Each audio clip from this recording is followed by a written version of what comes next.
Alrighty. Hello, Jim Ventura, Navigational Consultant, astrologer, and metaphysical expert, I guess some would say. All right, it's time for a new video, and I'm excited about this video. It's something I've wanted to do for a long time. I've talked a little bit about this concept on some of my radio shows, and some of you may caught them in some of my columns. That being said, this is about the subject of living in a safe universe. I came across this concept when I was maybe 18 or 19 about living in a safe universe from a series of books that I had been reading by Jane Roberts, who channels Seth, a fairly famous metaphysical author and amazing. And so I encountered some of these ideas at a very young age.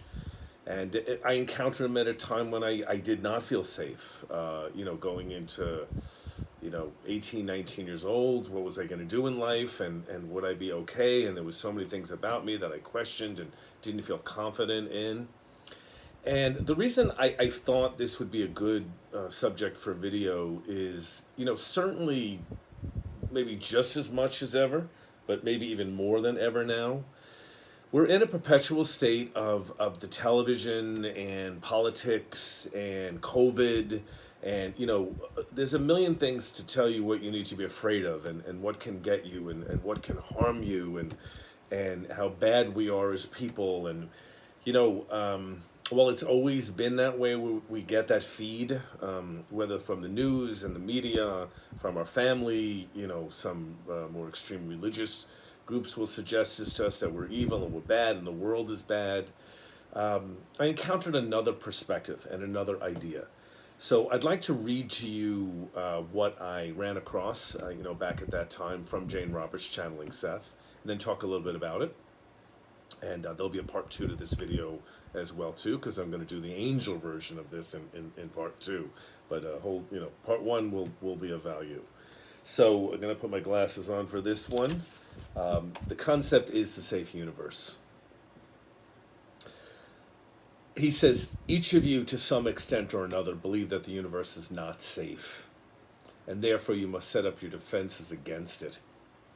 The official one-line consciousness with which you're familiar says the world is not safe. I cannot trust it, nor can I trust the conditions of experience or the conditions of my own existence, nor can I trust myself. I can look at a squirrel and I can rejoice, but I cannot look at myself and rejoice. For am I filled with inequity, and I am to some extent evil? Seth spoke with rich irony here, looking from one person to another in the room. I'm not only evil as myself, but I come from a tainted and flawed race. My mother and my father were flawed before me, and I send these tragic flaws into the future. Therefore, I must set up my defenses in whatever way I can to protect myself in a universe that I cannot trust, and from a self that is evil and flawed. Now, as long as you hold on to these beliefs, then you must indeed set up defenses. As long as you believe you dwell in a universe that is a threat, you must defend yourself against it. As long as you believe that the self is flawed and that the race is doomed and evil, you must defend yourself against yourself. And how can you trust the voice of your psyche? When I say to you, be spontaneous, how dare you take that step? To be spontaneous would obviously give rise to all the lust, the passion, the murder, and hatred that to you is so inherent in the human heart. So I say to you, I try to be spontaneous, but how can I? I try to believe that I am good, but how can I be good when I come from a race that is evil? You try to say the universe is safe, and then you watch the television news or read the newspaper and you say, what lie is this? How can the universe be safe when I read about wholesale murder, war, trickery, and greed?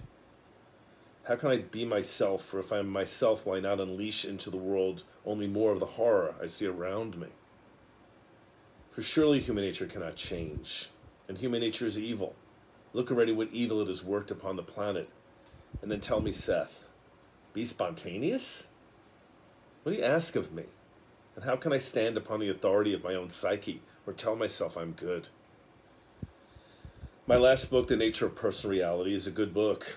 It is a useful book. It is far trickier than you realize. It will lead you automatically, if you use it, out of the official line of consciousness. You'll begin to question not only your private beliefs for your own purposes, but the nature of beliefs themselves. And you will be led to discover other strands of consciousness. The one-line stage of consciousness was necessary, but it contained within it its own impetus for development. It set up challenges that could not be solved at any other stage, and that would automatically lead you to other kinds of awareness. Only when you sense that these can old contradictions make sense. You need not say the universe is safe. For your present level, that will only enrage you. So instead say, I live in a safe universe. And so you shall. Those defenses you've set up will crumble, and they will not be needed. One of Seth's students asked Seth about his discomfort with a woman he is dating because she does not know of Seth's ideas. Seth's response was, there are many people who are involved in my ideas who do not know my name. There are people quite content with their lot, and they do not know my name. They know themselves. They are aware of the vitality of their beings, and they do not need me to tell them that they are important. The flowers and the cats and the trees don't need me to tell them they are important either. And there are many people who do not need me for the same reason. These people recognize the vitality of their existence. They ignore the belief systems of their times. They're ancient children. They may not read philosophy, but they listen to the wind. They watch the behavior of seasons. If you were satisfied with the nature of your existence, you would not be here. Those who are satisfied do not need my voice. They find sufficient reinforcement from the dawn and the twilight. They may build ditches or work in fields or factories. They do not need to listen to my voice because they listen to the voice of the oak trees and the birds and the voices of their own beings. I'm a poor imitation of these voices of your own psyches to which you do not listen. I will be unneeded, and gladly so, when you realize that vitality and reinforcement and joy are your own, and you rise from the fountains, and they rise from the fountains of your own beings. When you realize that you do not need me for protection, and there is nothing you need to protect yourself against. Okay, so this is from a book called Psychic Politics by Jane Roberts, and she had channeled and spoke for Seth, and in this case, he was speaking to a group of students. And so it's a very powerful piece, and I read this, like I said, at such a young age when I was filled with a lot of fear and a lot of question and a lot of doubt about myself and the universe and all the bad things going on in the world and some of my religious imprinting that man was evil and maybe some extent I was, and all those things were rummaging around in my consciousness and my mind as it is for most of us when we're younger. The issue though is we carry it through our lifetimes. And, like I said, now we're just bombarded by real extremes. People are at each other's throats politically, and if you're not Republican, you're bad and evil. If you're not Democrat, you're bad and evil. And if you're not a certain religion, you're wrong. If you are religious, you're wrong. It's exhausting. And the concept behind this is that, maybe we're okay the way that we are. And we learn and we make mistakes and we grow and we evolve. And that process is a good one. And, when we can kind of look out into the world and see the beauty and the joy and the goodness that's there, because there always is, not only in the world, in spite of the difficult things that go on, but inside of ourselves, and kind of recognize that goodness, we can bring more of it to the forefront.